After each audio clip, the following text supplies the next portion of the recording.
Le metemos un bonus track al video del día de la fecha porque me estaba yendo a mi casa a 5:30 de la tarde. Después de tomarme un ristretto correcto, como le dicen acá, me meten un licor.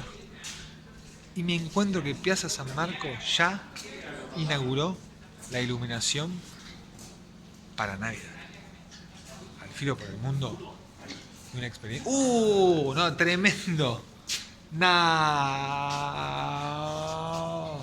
Te la puedo creer. Puedo creer. No te la puedo creer. Wow. Nada, claro. Es que de día no se apreciaba.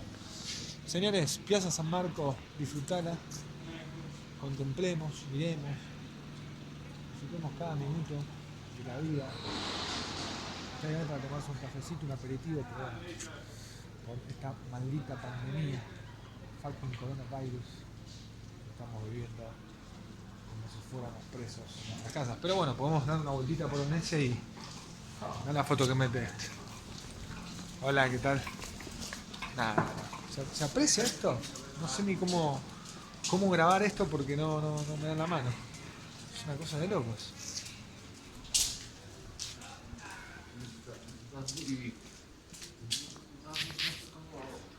Ai vita mia, ai core, sei tanto, o primo amore, non ti ho mai più. Ai vita mia. Al filo por el mundo. Andiamo.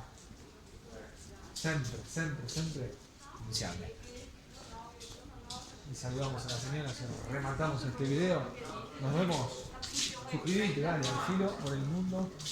Salute, salute para Buenos Aires, Argentina. Chao, chao. La onda que le ponemos. No hay gente y la poca gente que hay tiene menos onda que Pelo Lacio. Vamos para allá. Wow. Più bello, più lontano. Grazie. Tante grazie. Grazie mille.